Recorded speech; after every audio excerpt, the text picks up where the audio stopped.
Hey guys, how you doing? I decided to do a little light beat work for you guys. I'm waiting for you to come in. Let me notify a couple people because I know at least two people wanted to see it. Um,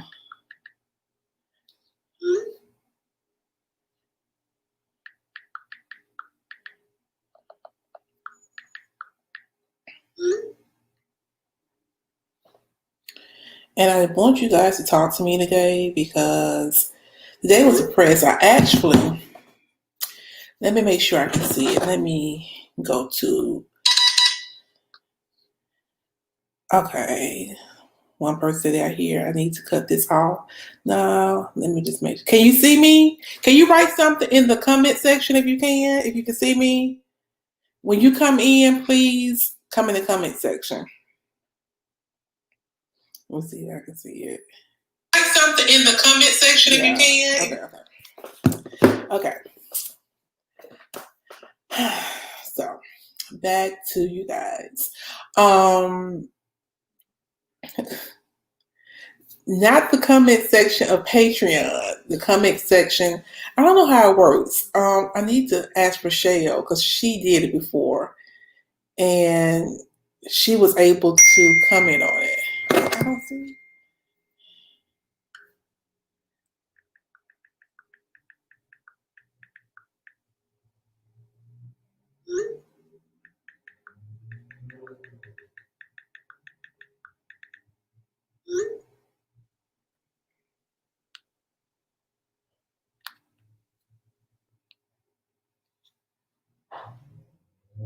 Okay.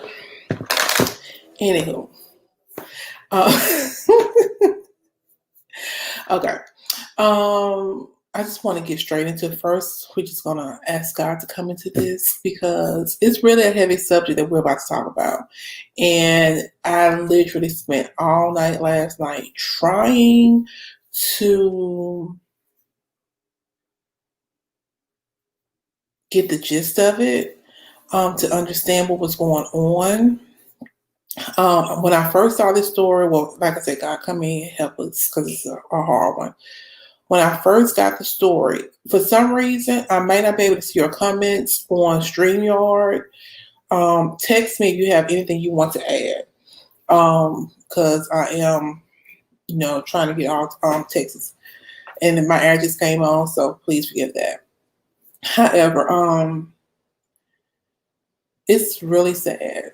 It's a really sad day in America, in Black America, in Black Twitter, in Black Facebook, because Sweetie Pies was a location, of course, obviously, that I wanted to visit before I left God's green earth.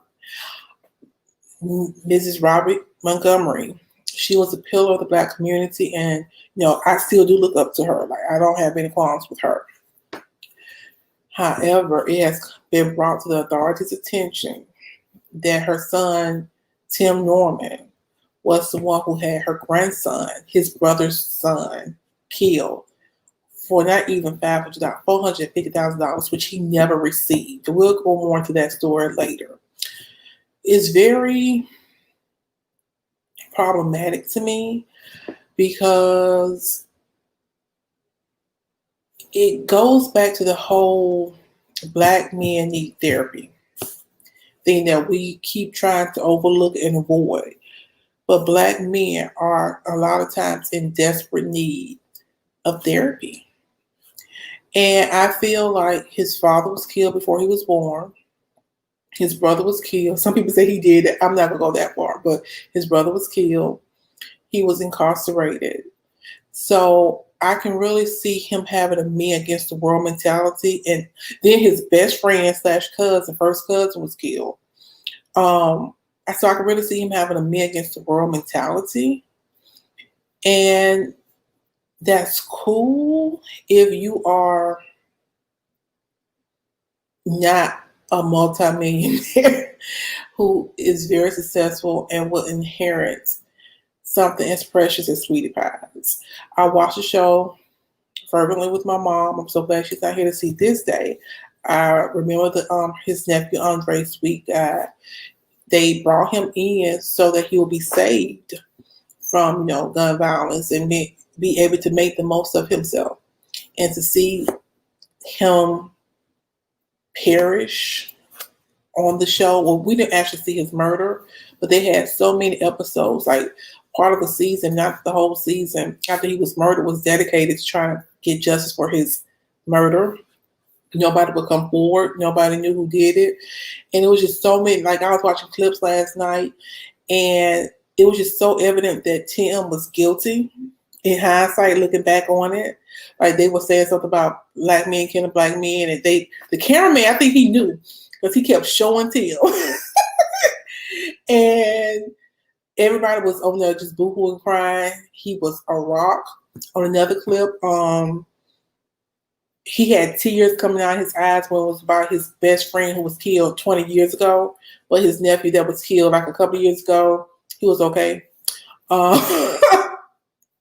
He actually took his mother to the spot where his nephew, his dad, and his cousin was killed. And I feel like those all show just how problematic and toxic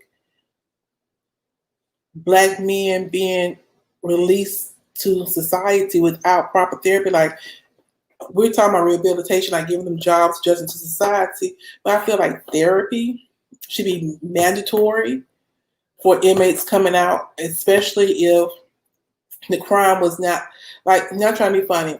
If you go to jail between the ages of 17 and 25, it is 100% chance you will be raped there.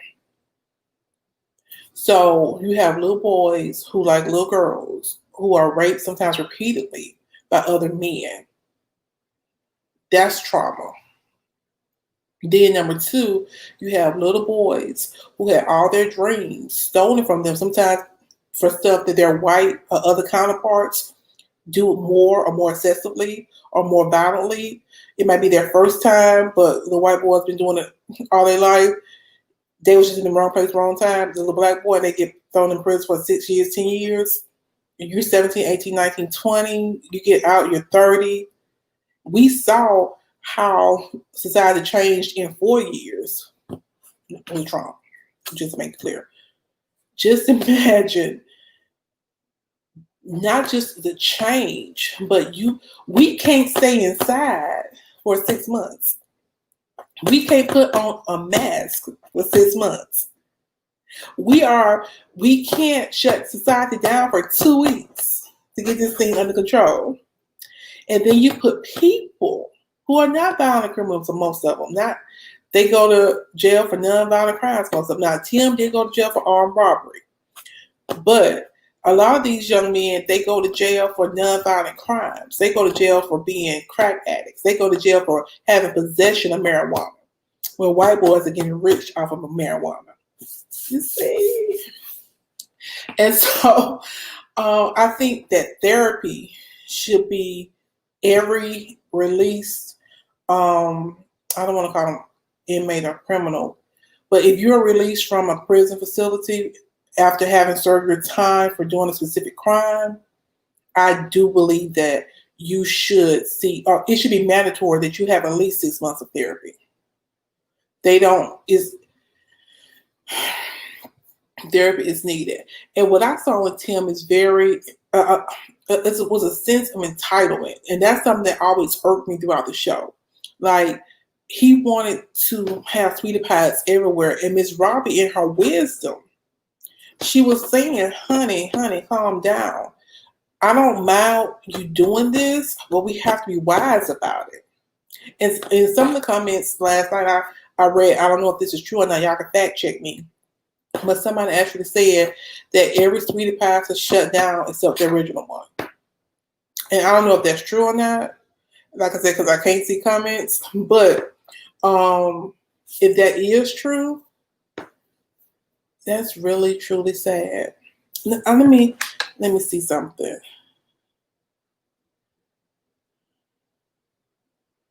See, I'm getting comments on the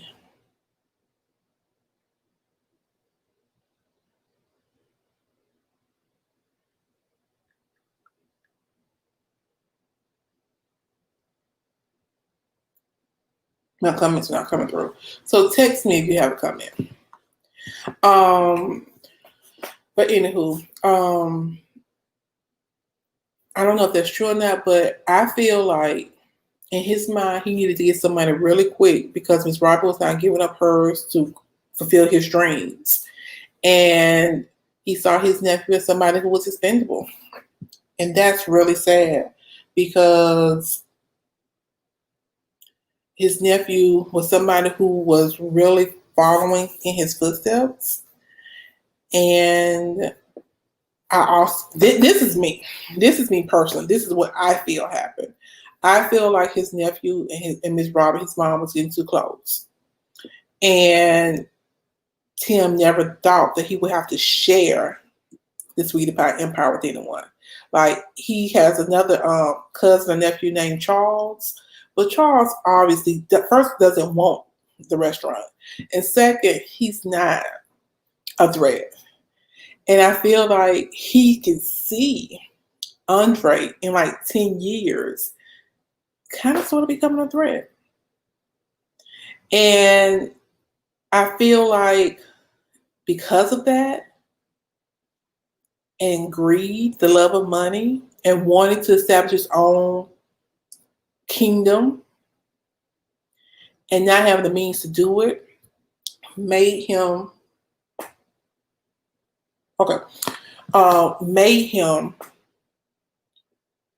want to get money quick. So he took a $450,000 insurance policy out on his cousin. And somebody said the agent who sold him the policy needs to go to jail too, because nobody takes that much money out on your cousin, especially when they end up dead a few months later. He never received the money. The insurance company said they kept asking Mr. Norman for certain documents that he never provided. So he literally killed his cousin for nothing. That's the most saddest part about this whole situation.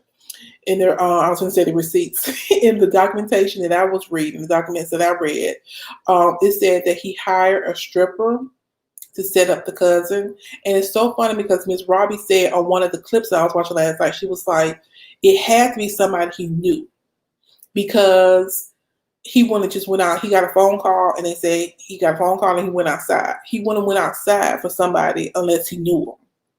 And when she said that, chills went through my body. And in the comment section, a lot of people said chills went through their body. Hey, that's my cousin Dale, and she's on.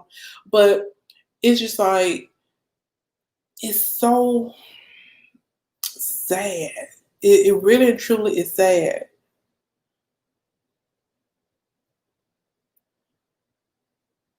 Is that this? I'm putting off my show on screen. I can't. Can somebody? We'll figure that out at the end. We'll do that together. But so he had this ex-stripper set up the nephew. And then she called him. He came outside and he was shot. I don't know if she shot him or somebody else shot him. But that's when he was killed. And like I said, I followed the Andre storyline from the time because we watched Sweetie Pies from the beginning. So, a show about soul food. Look at me. Come on, somebody. And so we were all in from the beginning, me and my mom. And it's just really devastating. It's really hurtful. It really breaks my heart that this young man's life was taken unnecessarily just because of greed by somebody who had money. And that's why I say he needs therapy, because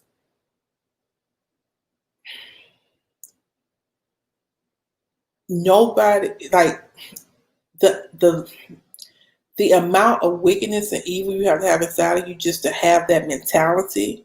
But like I was talking to my brother this morning, I was like, I don't think he was born evil. I think he was villainized. Like, he became evil over time because of stuff that he went through. And I could see he was not going to therapy for any of it. And then it just manifested a lot. I saw the way he treated his baby mama, his ex-girlfriend. Like, that's when I was like, something's not really wrapped tight with him. And then we understood that he went with or we found out that he brought her on the show, and he was on her show. Jennifer Williams, a basketball wife. First of all, Most men kind of stay clear of basketball wives unless they're problematic or dramatic themselves. So that was a telltale sign. And also, he ended up stalking her. They had a whole court thing about it. And it was found out like she kept receipts and she exposed him on Twitter. And people said that she was lying, but now we know she probably was not. And so I just say all that just to say black men, black people, but especially our black men need therapy. Because if they just come into this world with so many targets on their back, that's traumatizing. But Lord forbid he has to go through all the stuff that Tim, and I am in no way justified what Tim did at all. Whew. Now I'm gonna transition over. I don't know if he was alone. Now this is where it's gonna get controversial for me. I'm not saying Miss Robert had anything to do with it, because I really and truly don't. But I think it wouldn't surprise me if somebody else came out and said, yo, this other person was involved. And I'm not going to say any names, but some just didn't stick right. And it always bothered me on the show because it's like everybody would like walk on eggshells around Miss Robbie. And I just chalked it up as in she's wanted the money. And that's what a lot of families do, or a lot of people do. The person with the money or the clout, people kind of like tap dance or walk on eggshells around because they don't want to mess up their check. And a lot of her family members like work for her. However, something bothered me, and I thought it was just me. And like I said, you can take it with a grain of salt. Because I'm not saying this person is guilty at all. But when Tim showed Miss Robbie, where his dad, I don't know if they were married or not, where his dad was killed, he was trying to get understanding, like, so what happened? Somebody set him up because Tim was like in her stomach. She was pregnant with Tim when that happened, and she kind of like just kind of shrugged it off, like was like, you know, and I was like, this is like you on TV. This is storyline. This happened years ago, and I was like, Jona, you just being a little too suspect. Like you just being a little too suspicious. Like you just feel that because of what's going on or what you have learned. But then somebody come and say, did you see that? And I was like, I did. All I'm gonna say is what don't come out in the wash, come out in the rinse. And sometimes you pass stuff down to your children unknowingly. The Lord spoke to me about a year ago. And he said the generational curses that you choose to ignore or to allow to continue will become 10 times greater in the next generation. And what was a sin will now become perversion. And I feel like we have to understand that things, especially if you are a Christian or proclaim Christ, things that you do not tackle on your end, when it gets to your children, it's going to be 10 times worse. So I hope it's not anything bad. I hope my suspicions are wrong and unjustified. But I can see a lot of secrets and skeletons being in the closet of that family. And that's how we're going to wrap up that. Like I said, because I can't see, we're going to figure this out right now. How do we go on?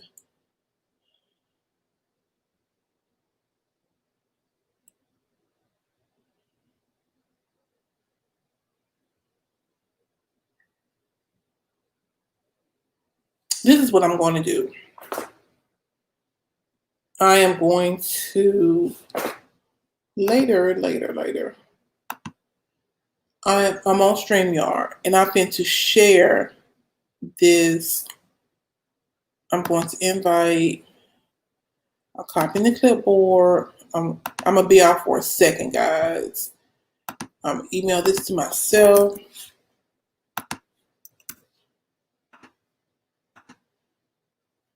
because I'm learning. I am learning.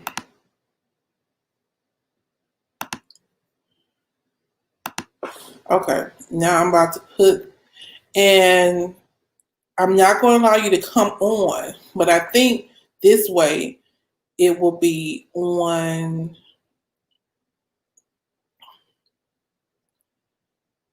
If you guys will go to Patreon,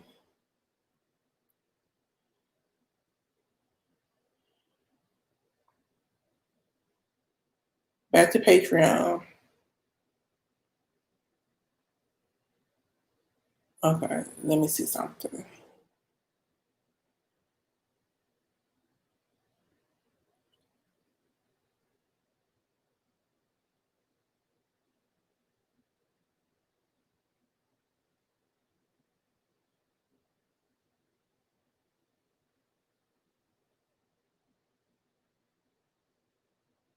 We figured this out together.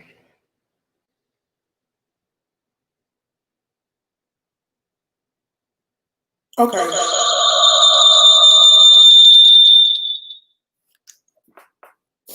We have figured it out together. Okay. I have put the comment. This deal. I have put the comment in. Why is it? I'm gonna put you on mute. It's like you're supposed to be all the way down, bro.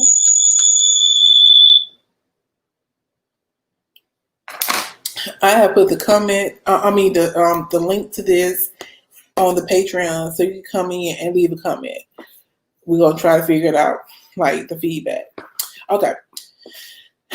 Now this is something I need your help with. What do I need to do? I'm sorry. I want to name, because I do a live every Wednesday, as you guys know, and it's about different things. Sometimes it's fun, sometimes it's not so fun.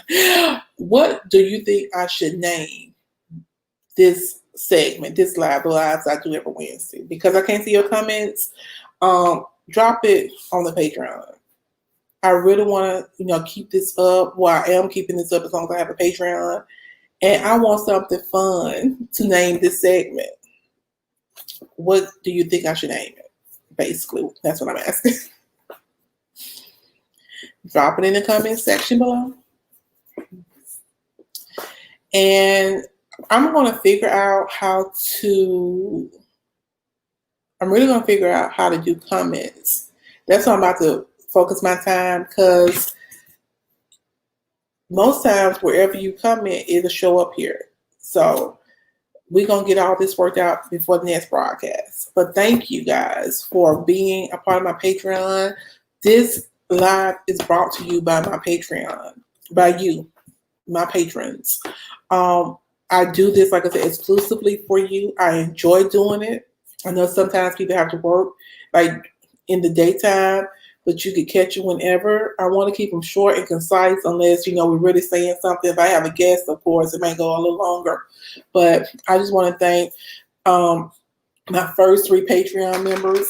And the first one is my brother, John. Big shout out to him. My second Patreon was Farron. And I want to say my third one was, Kim. I thought so. Was Kim. So this live is dedicated to John, Farron, and Kim, my first 3 subscribers. I'm gonna shout out different ones,